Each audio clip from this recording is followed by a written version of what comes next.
Welcome to the Walk On Pod Offseason edition. This episode, we're just going to tell a couple funny stories about college football and talk about the news a little bit. Enjoy. The story I had. So, little context. My mom and my dad came to the United States, immigrated from India in like the 80s, okay? So like that's when they came to America. And my dad doesn't really watch college football anymore. I mean, he'll like vaguely keep up with it. If I mention it to him, he'll like ask a couple questions, or he'll watch like a game if it's like a championship game or something, but he doesn't really care. And I remember one time a few years ago, it was like week 1 of college football, and he was asking me what was going on, and I told him that Nebraska had lost to Northwestern. I think it was in Ireland they lost to Northwestern. Oh yeah, I was rooting by the for way, them. I just moved from there. I was like hoping for all the people I'd met that were Nebraska fans. I'm like, hey, I hope you guys win. I actually had a therapist at the time that was not planning on going to the game, no. But I told him, I'm like, listen, you don't have to do this to yourself anymore. If they lose to Northwestern, tell them just to stay there. Just stay there and you can come over here, join the Cyclones. It'll be fun. And just a note, don't ever play a neutral site game to start your season in Ireland. It never goes well if you're a blue blood program. Florida State also lost in Ireland this week 1. But anyway, I told my dad. Week 0.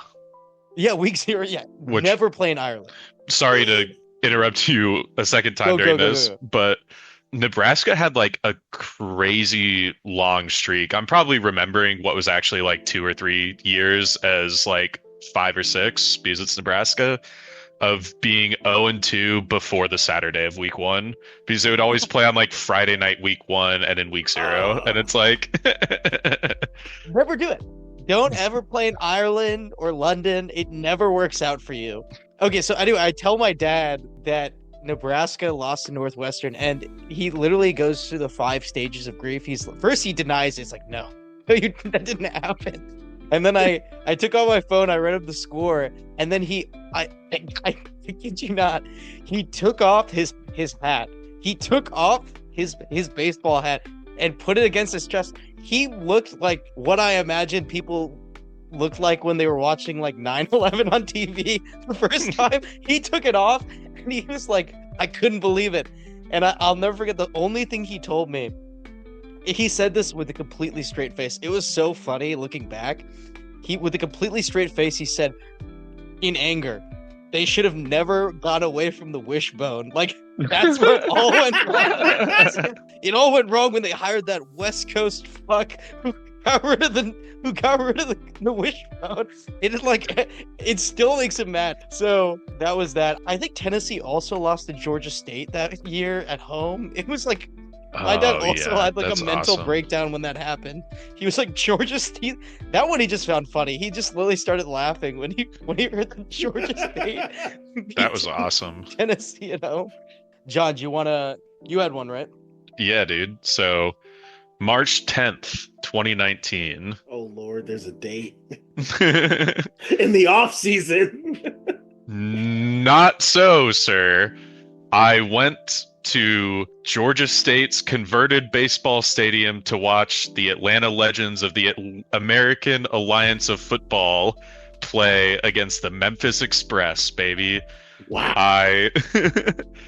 I remember that everyone was so excited about the AAF. That's not true. I was excited about the AAF because I was like, hey, football in spring, let's go.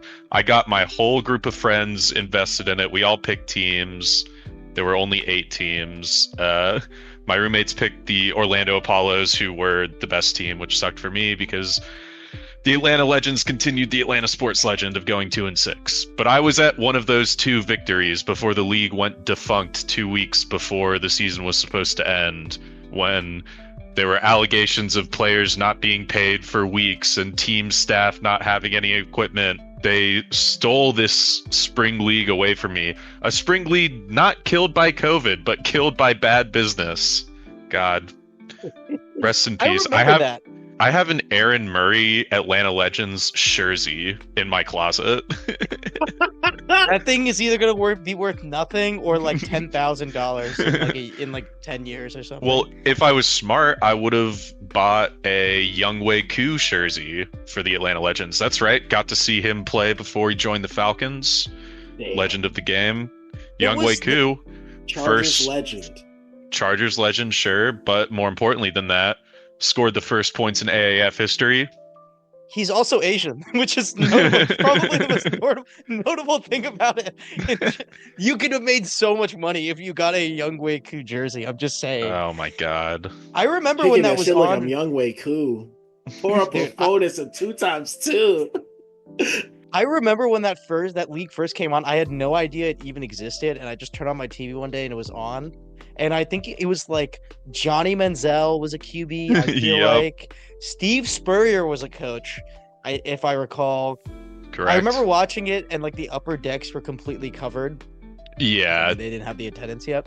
there was yet. They went bankrupt like really fast. Yeah. I think it was like week 4 of the season that there were like rumors online that people weren't being paid and this could collapse at any moment. And me and my friends were like, it is a short drive to Atlanta. We can see something and be one of 5,000 total people who have seen this particular thing live. If you saved like a ticket stub too? Oh yeah, dude. That would have been sick. But- Yeah. Is that 2018? 19. Spring 2019. Oh wow. It was Long more time recent ago. than I remember, actually. Yeah. I feel like it was older by a few years, but yes, I'm wrong. Yeah. Dude, some of the worst football you'll ever see. It was fun though. It was fun. You were allowed to be dirty. You could taunt, and they had the Canadian football rule with the motions, right? So you could Yeah. do like cooler plays. Yeah, there's no extra points. If it was good, if it had lasted, it would have made the NFL like do anything to make themselves more entertaining, you know? Yeah. But it was too good to last, you know. Turns out you have to pay people when you try and start a professional sports league. So. Well, they Well- had some really cool stuff. They had they're the first league to not do onside kicks. You could do like a 4th and 12 play to keep possession. They had a bunch of trackers and sensors in the ball, so there was a promise of an app where you could be the ball or see exactly where everything is, and they could use that for first downs or something. To the point where, and this is hilarious, they made it illegal to throw the ball into the stands, not for like sportsmanship or anything, but because the footballs were expensive and they didn't want to buy more. But I'm excited. All those leagues were necessary. Even the XFL collapsing during COVID, the UFL seems so stable. It's the most stable, like tertiary spring football league, like I think that we've ever had. They're going into their second or third season, third XFL. It exists season. still? Dude, I thought this was gone. No, no, it's back. no. The XFL and the USFL merged. They became a thing. It's pretty sick. Great football. I was at the championship game in St. Louis. The Battlehawks didn't make it, but you know there were still a bunch of people that bought tickets. Were pissed off. Like what the hell? The Birmingham Stallions against the San Antonio Brahmas. It was not a good game. It was a blowout, a shutout. But it was really fun because Tom Brady was handed the championship trophy so that he could hand it to the Stallions. And when Tom Brady just appeared, we all got to boo Tom Brady. A thing I thought I'd never get to do. I never saw Tom Brady play live, and I still got to boo him. That's special. That's awesome. This Spring is why football, we dude. do it. Spring football rocks. Who knows? They should lean into the anti-woke. They should be the anti-woke league and name all their. They should be like the St. Louis Redskins, the Washington Bullets. Let's bring up all the names that we've gotten rid of. Just, you know, I'm sure it could be a thing. They do have a team in DC called the Defenders that is Probably ripe for a more salacious name. Hey, dude. When the XFL first came back, before it was brutally murdered early, I decided to be a DC Defenders fan because they had a lot of college players I remembered on them. They had Cardell Jones. I was like, all right, bet I'm in. Yup. Legendary beer snakes shown on TV in that stadium. Well, Bro. future Lincoln Riley coaching destination. That's all I'm saying. If Lincoln Riley comes in and brings Tanner Mordecai to Yeah. Tate Martell. One of those guys. I'm sure Carson he's Beck. still around, dude. Adrian Martinez, Yeah, the that's a good one, Nebraska too. quarterback, he was incredible for the Stallions, and he won the championship, and I think he was the MVP of that game. Me and some of the people in Auburn have been throwing around the idea of going to a Stallions game this year. Do it. I mean, yeah, it's something to do. Why not? Yeah. Your basketball team's a And- little too good to be doing that, but Yeah, well, we've got some time. Our basketball team rocks, by the way, and beat Iowa State notably. anyway, all right, Josh. My story is all right. So there's two. One is very sweet. The first one is just me being a hater. So I was ISU coach at Iowa State. I did videos dressed up as a coach. I was in the student section. I made on the video board a bunch. It's like the only nickname I've ever had my whole life. So like now, like I'm coach amongst my friends and in Cyclone communities. But waiting in the student section line so that I could get front row seats, there was just different characters. So there's people that were there every week. So like we knew each other, like we were friends. Like instead of tailgating, we were stuck in the student section line. And there was this one time, there was this guy who was not one of the regulars, and he had one of the worst voices I've ever heard on anyone. And it's not like, oh, he has like a crazy deformed voice, like something was wrong with him. No, he just sounds like this in real life. And for whatever reason, like he I guess he had the song Starboy stuck in his head by The Weeknd, and I really love that album. It hit me at the right time in college, and it makes me think of like, this is what it's like to be a young adult and go to a cool, sexy party, and this is the soundtrack of that time. And then now, when I hear the song Starboy, I always think of him going, "I'm a motherfucking Starboy," and he's it's insane. It's insane. It's like being stuck in an elevator with SpongeBob. I'm like, this can't be real. And then I was already tired of him. I was tired of him. It had rained. It was 2 days after my birthday. We were going to play Jalen Reagor and TCU. And it was just like another week in the student section line. I'm waiting for the frat guys that try to cut in line at the last minute. I'm like, no, fuck you guys. I'm just trying to get through the day. My socks are wet. I'm pissed off. And the day hasn't even started. And then he starts getting like sexual with it. he's like, oh, I'm just trying to get some pussy tonight. I'm like, stop. I feel bad even saying that on this forum. Like, this is one of the worst experiences of my life. Thank God we won that day, because that would have broken me. He didn't listen to this episode. do anything wrong. He was just being a loud, obnoxious college student like so many other people. But something about that voice just keeps me up at night. It's just it's like finding out that Mothman is real, because the implication. It's like the second that you learned about Mothman by seeing him drop out of the sky. Correct, yes. The first time you see him. Hopefully not your last. But I haven't seen him since. And if this draws him out, you know who you are. You know who the fuck you are. Nobody else sounds like you. I know that. I'm not sorry. Right, It's in. been Be the 6 first years. mailbag person Well, ever. Hey, if you sound like no one's ever sounded before in the history of humanity, you can be the Secretary of Health and Human Services. It's true. I didn't even want to go there. But RFK's voice is better. That's wild. That's I've crazy, got to yeah. hear this, dude. No, I don't want to hear tried this. emulating Dude. It was it. worse. It's worse because there's not like it's worse because there's no like ailment. It's just pitch and timbre and energy that just combines in the worst way.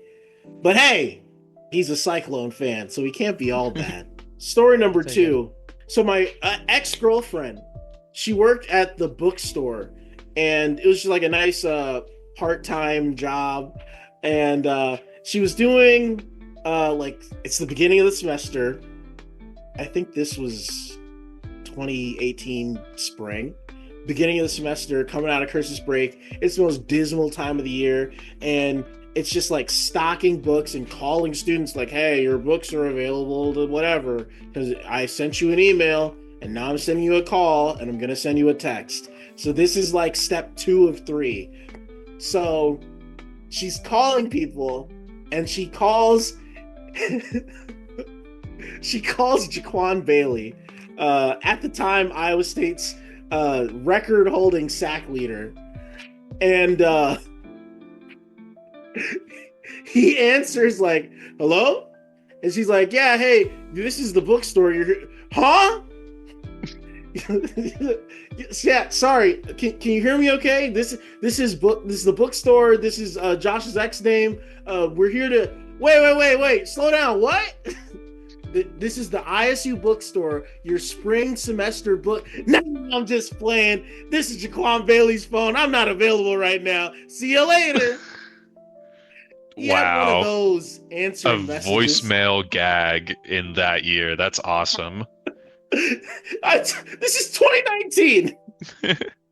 and she tells me about this, and my first response is, classic Jaquan. Oh my God, that's so funny. And she's like, I hate him. You don't understand.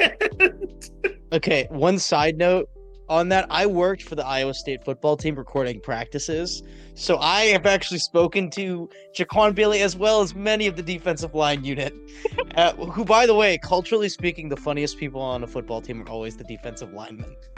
Every time they'd see me, they'd try and ask me about Bollywood movies that I'd never seen, because I didn't watch any Bollywood movies, but they weirdly had, so yeah.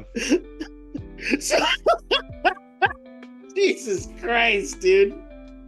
That's the thing. These all right, I was at Fairway Meat Market the other day.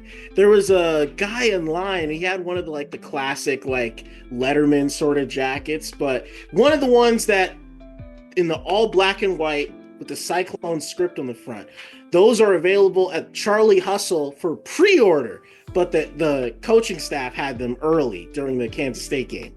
Anyway, only a handful of people have those jackets. And this guy comes in and he's like, hey, howdy, to the people behind the counter. Everyone else is just like, hey, yeah, thanks. But he's like, hey, how you doing? How the hell are you? I'm like, oh my God, this is a fucking football guy. I don't know his exact position. I don't know what he does, but his V-shaped torso and the jacket and his fucking attitude let me know right away, wow, this is a man of distinction. So I'm hearing him as I'm doing my very quiet checkout on the little thing after I've gotten my order, and he's like, yeah, hey, how's the family? I'm like, wow, what a bunch of high character men in that building. Really makes you proud to be a Cyclone. One time I was walking on campus and I ran into Jaquan Bailey and his twin brother, Josh Bailey. I think they both do pit crew work down in Orlando, but nice. They recognized me as coach back when I had juice, and they were like, hey, it's you, and I'm like, it's you. So I talked with them, and they're like, yeah. I'm like, do you know you're like a legend? Like we share your videos around, and I'm like, oh God, dude. Like I just feel, not even because oh, I'm so famous. It's more like, oh fuck, they actually see what I'm doing. And I feel like I know your weight in the off season. We shouldn't know each other for your own good. It was just a fun time being in the circle of influence of all these crazy football guys. Trademark.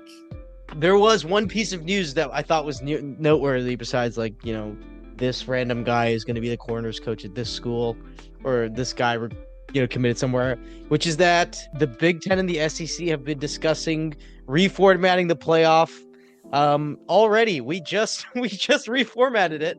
They want to reformat it again because apparently winning the championship for the Big Ten was not enough. So less teams, right? Yeah. What I saw was that the Big Ten was contemplating having a 3-6 seed matchup and a 4-5 seed matchup for the third and fourth auto bids. So they have their own tournament that would then qualify them for auto bids. And then the SEC would have 4 play-in games the same weekend of 1-8, 2-7, and 3-6, and 4-5. And then I guess the ACC floated the idea of having their 2 and 3 seed play for the second auto bid. So it's all these auto bids. Everyone wants auto bids now. Yeah. So jokes aside, the proposal is either 14 or 16 teams with 4 Big Ten auto bids, no matter what, 4 SEC bids, no matter what, 2 ACC, 2 Big 12, and I believe there's a G5 slot still that's like guaranteed G5. Yeah. And then at larges. First of all, fuck auto bids. But why would any other conference besides the Big Ten and the SEC agree to this? Because the Big Ten and the SEC were given essentially like 100% authority in deciding what happens. So it's like, if you're the ACC or the Big 12, are you going to say, this is obviously ridiculous and you guys are just trying to fuck us? Or are you going to say, I like getting my 17% of the playoff money pool, while the Big Ten and the SEC get like 33% each? I think we need college football secession, like secede, like form your own super conference that competes with theirs. This is so bullshit. Like, really, the ACC and the Big 12 should merge. That would be kind of dope. But like, just because fuck the Big Ten and the SEC, man. I'm tired of how they behave.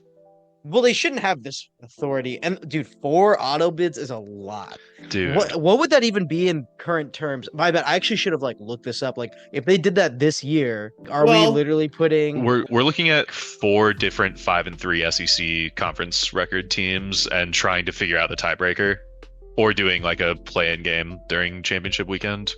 So there's 2 elements of that. One, the Big Ten and SEC are planning on doing a schedule, alliance or whatever, where they play more games against each other, further isolating themselves from the rest of the sport. 2, if they do that, then the SEC would finally move to 9 conference games because their spots are more assured. Which, sure, I guess, but I still don't think you should have not 1, not 2, not 3, but 4 auto bids. You don't have 4 teams that are deserving of a spot. It'd be Georgia, Texas, Ole Miss, and Bama, right? Yeah. Tennessee. Tennessee. Okay, Tennessee. Let's say Tennessee. But you're deciding between like 3 loss in conference teams to make it. I don't know. One of the major sports writers, the guy who wrote this piece this week, he broke it down that if you look at the final college football playoff rankings of each year, if you give it 14 teams, the SEC would average 3.8 teams a year. The Big Ten was 3.9 or something. Why do we need to fucking codify it that this is the way it's going to be when it's going to happen every year, which is fine. Yeah, don't do an auto bid if you're going to do it then. Yeah, but if the SEC has a down year like this year where there's not that many great teams in it, okay, you got 3 teams in. Oh no. I know. Yeah. It's becoming a monopoly and then regulating so that nobody can come in and compete with you. This is the college football equivalent of that. Dude, we need a trust buster in college football. It's crazy.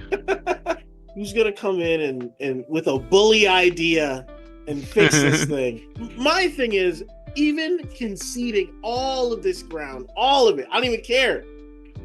I'm saying, wouldn't it at least be more interesting if the last 2 seeds in the SEC and the Big Ten played each other and it was an elimination game, not just seeding, so that these games don't just they happen and then, damn, I guess I'm 4th instead of 3rd or 2nd or something. Come on!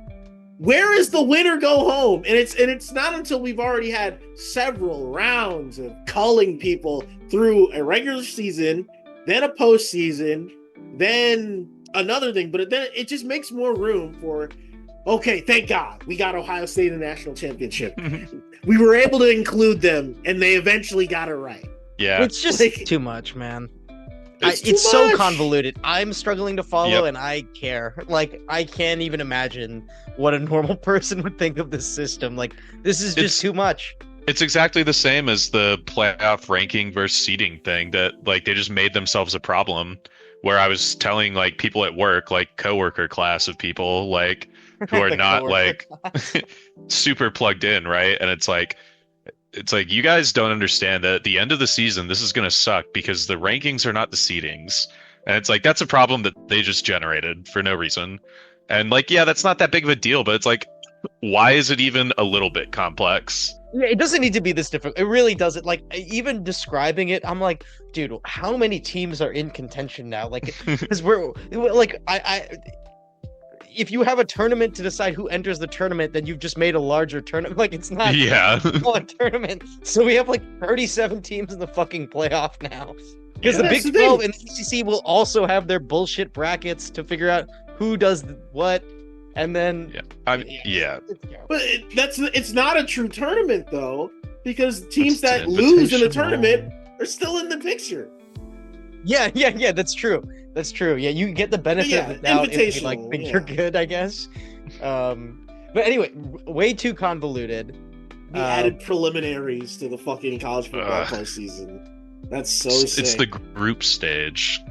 Yeah, literally. I don't. Whatever. Honestly, this news is like really one of the things that like broke me a little bit, because it truly sucks. All the fun we were having at the beginning, when you started with the stories, I'm like, oh, do we really want to start here and not do the headline thing first? No, I was having so much fun talking about all the fun memories with college football and spring leads and remembering guys. And now here we are, not just with this new thing. It really is like making me question, do I really enjoy college football as much as I thought I did? You know what's bad is I thought this year's format was pretty good too. Like, I thought the playoff was good. It had a lot of good games. I thought people enjoyed it. Like, I don't even know what the design, like where it's coming. It's, it's not like we just came off the Georgia TCU blowout or the LSU Bama SEC, not SEC, national title game where like everyone was pissed about something. This was like a good year. Like, you got Ohio State, Notre Dame. You got exactly the level of title game you wanted. It was just only available on ESPN and wasn't as viewed as much as it could because it wasn't on ABC, because the season's in the third week of January, like for a sport that starts in August. Yeah, they got to move the first round of the playoffs up a week to be like directly following championship weekend. Yeah, it's really long. I mean, we were literally forgetting who was playing in the first round by the end. I couldn't remember.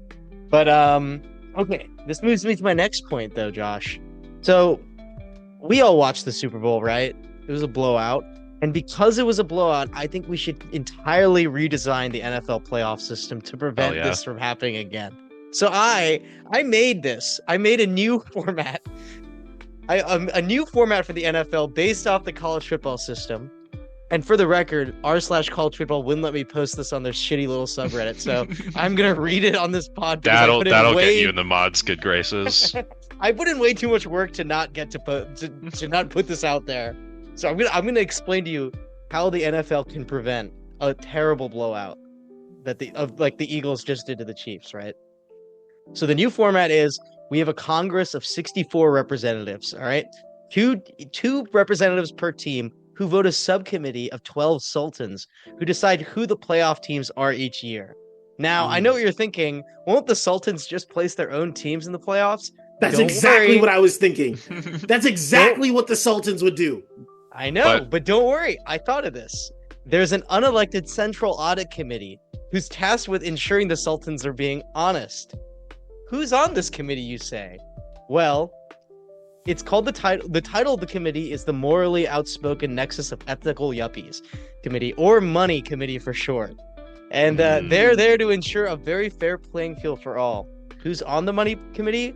Well, it's an impartial group of scrupulous individuals, specifically the CEO of Fox, Disney, Amazon, Netflix, and Max, as well as any other major television streaming partner of the NFL. This will ensure that only the most deserving teams make the playoffs and ensure that we don't get any blowouts in the championship games. Another problem came out during the blowout in the Super Bowl, which was that the Eagles roster was way better than the Chiefs roster. So my solution is that every single player in the NFL is on a 1-year contract and can switch teams before the playoffs and renegotiate their contract at any point and actually have no performance-based obligations to collect their paycheck. And then the final solution, very pro-labor, we're into it, is exactly, it's the free market. We're all Americans here, aren't we? And then another problem, the final problem, was that the AFC West wasn't as good as the other conferences. So, I have a solution for this, which is that the money committee simply buys the good teams from the AFC West and other divisions and places them into one super division in order to ensure a fair playing field is maintained. And I propose that the super divisions actually receive more money and get to draft more players on each draft. And I think this would make the NFL much more fair. I like where your head's at on this one. It's a good idea. In the event, one of the CEOs on not the money committee, but no, I think the money committee is the CEOs. Yeah, the money committee is made up of all the CEOs. Well, no, the impartial auditors of the Sultan. Yes. Correct. Yeah. In the event of a CEO losing their position due to hazardous workplace conditions, what would the committee do to rectify this? Would that person's spot be forfeit to the next person with the same title? Or is the person assigned then forced to auction their bid off to another governing body?